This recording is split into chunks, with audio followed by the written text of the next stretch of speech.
Well, hey everyone. In this video, I'm going to be reacting to a commencement speech by a football player. So the context of this is that Harrison Butker is the kicker for the Kansas City Chiefs. He's Catholic. He's at a Catholic university giving the commencement message. This has been blowing up with all kinds of reactions. So we're going to look at just a portion of it, and I'll give some engagement with it. Ladies and gentlemen of the class of 2024, you are sitting at the edge of the rest of your lives.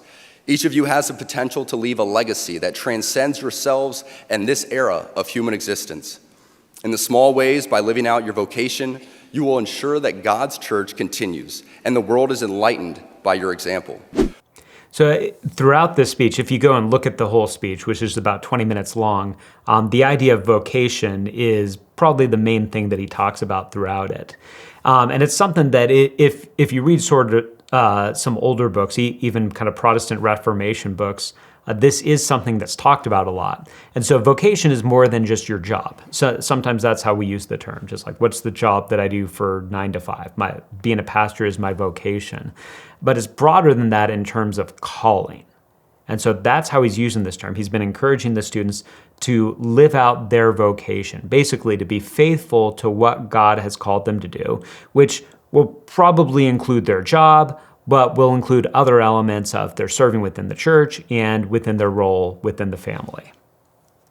For the ladies present today, congratulations on an amazing accomplishment. You should be proud of all that you have achieved to this point in your young lives.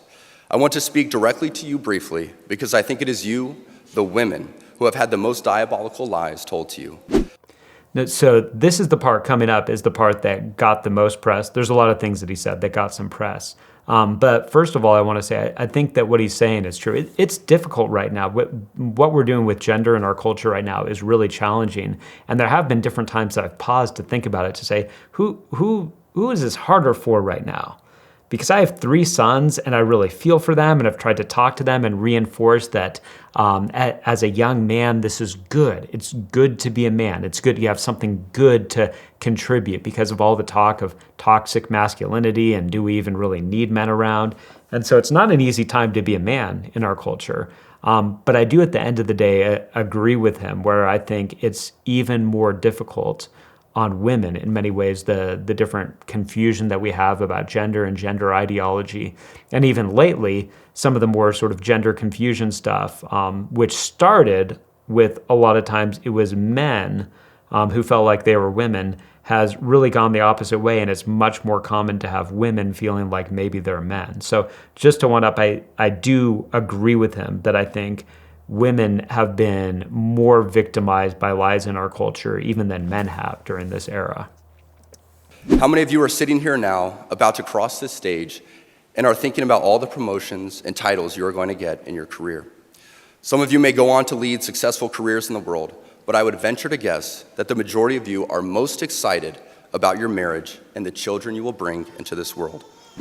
Cardinal sin right there. No pun intended because of the Catholic thing, but just the idea of saying, specifically to women, you can almost hear all of sort of the rejoinders right now. Well, what about the men? Aren't they excited about their marriage? Why are you talking about the women? He is not afraid in this moment to say something that for a long time was assumed to be true, and really, if we kind of look at society, still largely does end up bearing out, which is that family life impacts men and women differently. And typically, even within the work life, typically when a man has children, he ends up working harder to support those children. And when women have children, still a whole bunch of them want to actually work less so that they can focus in with their children. So he's saying something that bears its way out in history, but in our age is almost unthinkable to say. I can tell you that my beautiful wife, Isabel, would be the first to say that her life truly started when she began living her vocation as a wife and as a mother. So again, there's the idea of vocation. It's wider than just your work. It's wider than just the job that you're hired to do. It's God's calling for you. And that calling might even shift during certain seasons of time, but it's what God has called you to during this season, your vocation. I'm on this stage today and able to be the man I am because I have a wife who leans into her vocation. I'm beyond blessed with the many talents God has given me, but it cannot be overstated that all of my success is made possible because a girl I met in band class back in middle school would convert to the faith, become my wife, and embrace one of the most important titles of all, homemaker.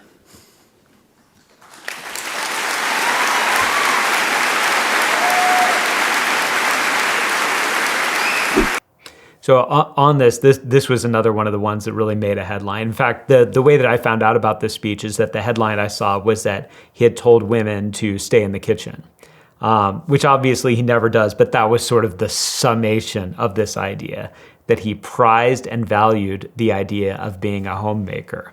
Now, what I want to make sure to say on this is the challenge that we deal with when we deal with issues like this is sort of what is the overall context into which we're speaking. There are clearly women who are graduating this right now, and at least for a season of time, they're going to be out there in the workforce, they're going to be doing a career, there are going to be some women that do get married and still are career women, there are going to be other women that get married and have kids and put a career on hold for a little while and then return to a career, or that they work, but it's not really a career-oriented job. So it is not right to say the vocation of every woman is homemaker, or that if your vocation is not homemaker, that's inferior. All right, so all that's true.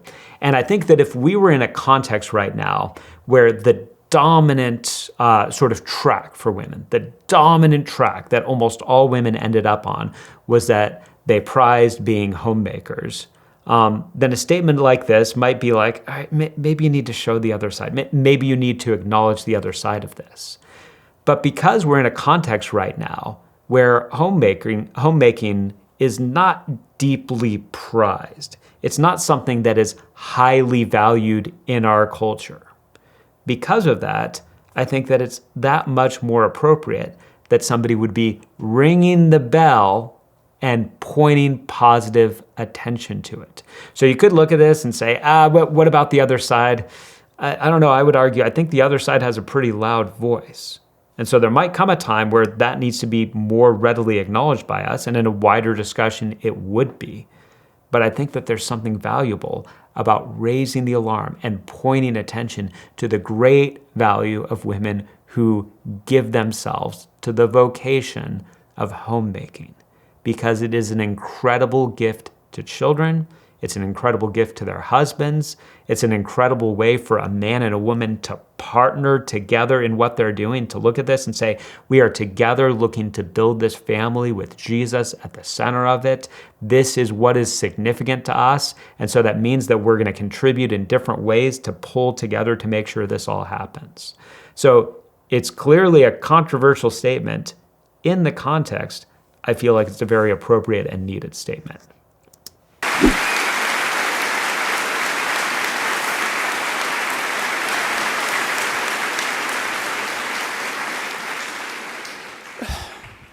She's a primary educator to our children. She's the one who ensures I never let football or my business become a distraction from that of a husband and father. I can't remember if it was G.K. Chesterton. It might have. I just always assume any clever quote I've heard is G.K. Chesterton. But it was somebody who talked about often the wife is like the patriot of the home, which just kind of the funny idea is like she's waving the flag to her husband, being like, hey, I know you're doing this work out here. Don't forget about this. Don't forget the significance of this. And I love that he pointed that out, that even with him having some prominence through being an NFL player and apparently also through running a business, that she is the one constantly reminding him of what's more important than those things, what's even more at the key of his vocation. She is the person that knows me best at my core, and it is through our marriage that, Lord willing, we will both attain salvation. So I had to pause on that. And now, obviously, there's a lot of things he said that as Christians we'd have overlap with, for him being a Catholic. That statement is going to strike many of us as bizarre. Be like, what are you talking about? Are you saying that through your marriage you'll end up getting to go to heaven? And what I would venture, I guess, I'd say I don't think that that's what he means by that. But I think that he probably means that living out their marriage and their partnership together is what is leading them into properly living out their salvation, properly living out their lives as believers in Jesus. It's a way that strikes us as odd, and there might be some elements of it that at the end of the day we'd say, like, we don't think that's right.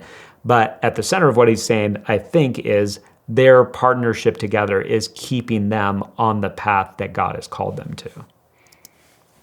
I say all of this to you because I have seen it firsthand, how much happier someone can be when they disregard the outside noise and move closer and closer to God's will in their life. Isabel's dream of having a career might not have come true, but if you asked her today if she has any regrets on her decision, she would laugh out loud without hesitation and say, heck no. One of the things that I think is significant about this is that, so here we are in 2024.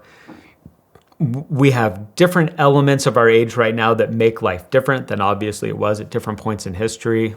There's more ability just on a practical level for women to do a lot of things that would have been much more difficult at different ages. Part of that is just sort of medical care. Part of that is different technology that allows certain things that typically just a human being would need to do around the home that we have some machines doing, and some of that's real positive. So there are different elements like that that provide more freedom. What I think is that as the church, we don't need to be looking at things and saying, you're not a Christian family if the wife's primary thing isn't homemaking. Like you're not living out God's calling if she has not abandoned her career and is at home with the kids. I don't think that that's true.